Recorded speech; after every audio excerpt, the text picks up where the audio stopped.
A little bit sweet, a little bit rock and roll, and a lot cute. Boy, am I glad I tried Estetica Jones again. Coming up. So why am I glad that I tried Estetica Jones again? Some of you may remember my original review of this. When that style first came out, I had my hands on it in RH1488 RT8. And although I really liked it, I loved the concept of the style, it just did not work for me. I tried trimming it, I tried beating it back in certain areas, and it just didn't work. I was very frustrated with that style. I purchased this style with my own funds from Wig Studio One. Go below this video, expand the description box. I'll put a link in there directly to this style at Wig Studio One. You can take a look at all of the colors and the pricing and enjoy a 30% off automatic coupon at checkout for all Estetica at Wig Studio One. We invite you to shop at Wig Studio One. If you have any questions for us, please reach out to support@wigstudio1.com. I think that they have perfected this over time. Maybe I got one back then that was a little off. You just never know, right? But I know a lot of ladies really, really love this. I think there's some differences from this particular generation versus the original. I think it's been out about 4 years now.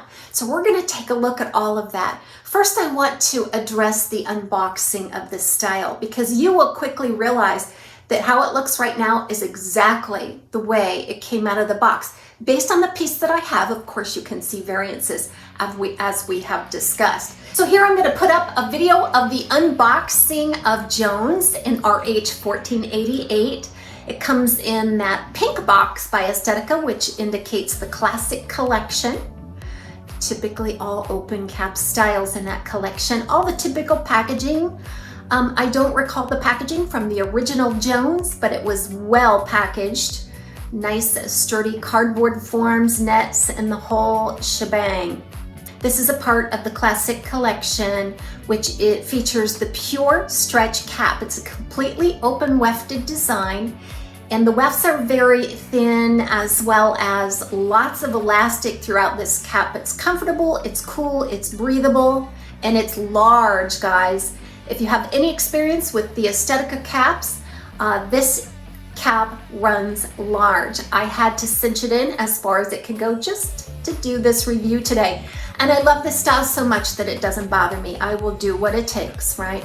So everything looks good on this style. So when I apply it, it's just instantly alive. I just had to take my hands, as you'll see, and just kind of swirl around in that permatease layer to waken up all of that texture. And wow, it looks absolutely amazing.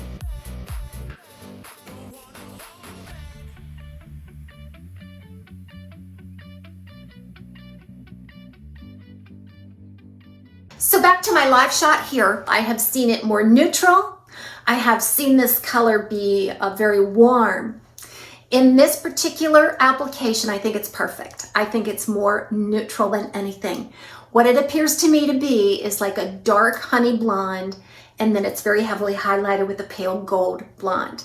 It is not a rooted color. But you'll see that it just doesn't read extremely warm to me. Therefore, I'm calling it neutral because I really, really think that honey and then the pale blonde works so well together and could be flattering on lots of different skin tones. Back here on the letter M, I actually have the RH1488 RT8. Let's take a look. This is on the style Thin by Estetica. And I have a review. If it is not out already, it's coming. But you can just see how rooting changes a color. So it's supposed to feature the same exact colors, just with a medium brown root. And because that root is dispersed all over at the base of this cap, it really darkens it, makes it have a lot of depth, a lot more depth and dimension. So I would say that if you're looking for a neutral, sometimes warm, light blonde, this 1488 would be an ideal color for you. If you prefer something a little darker that has more dimension, or perhaps the illusion of regrowth with this rooted shade, this might be the better choice. I think Jones is really nice too because it's just above the shoulder on most people. I'm 6.5 from hairline to chin and another 3 inches from chin to 3 to 3.5 inches from chin to collarbone. So I'm short in both measurements and it's still above my shoulder. So I think it is really ideal in terms of length. So looking at the specs, there's absolutely no layering in this wig. Really? Are you buying that?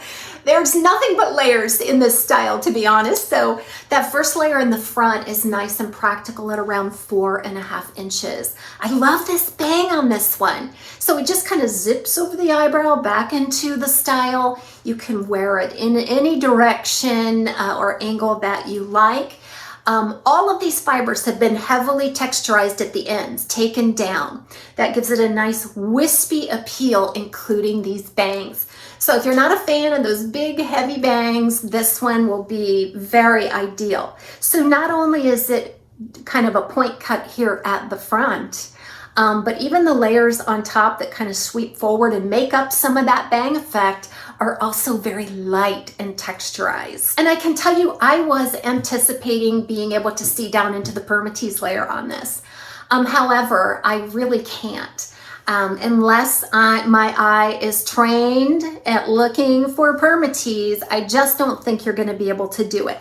Now, the first thing I did was get in there with my fingers and swirl around. And what that does, I call it springing the part. So it takes the fiber up out of the bed of permatease. So when you do that, you spring those fibers up, it really hides that permatease layer below. And you really can't tell. I'm really very pleasantly surprised at the level of permatease in this one. Yeah, there's permatease, so it covers up the wefts, it gives nice coverage, it holds the style where it needs held. So you're going to find most of your permatease on the top, as you would expect in crown, and very little, none here at the nape, none at the nape, and maybe just a slight amount at the temple to give it some support. So I think we talked about the texture of the fiber. Super baby fine, light, kind of a dry, fluttery, feathery appeal to it. That's just because, again, it's been razor cut, it's been taken down and texturized to the hilt.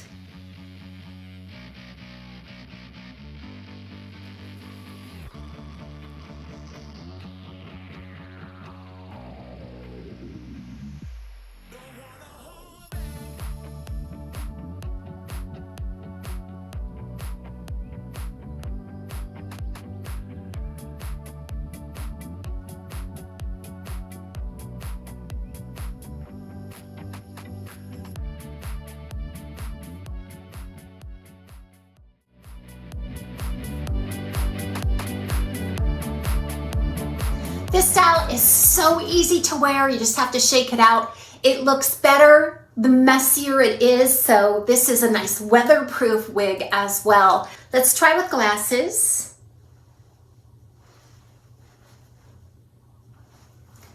The glasses seem to fit neatly and securely between the ear and the ear tabs, so that's good news for glasses wearers. I think it's going to accommodate glasses really well. And thanks again for joining me today. We'll see you soon again on TAZS's Wig Closet at Wig Studio One.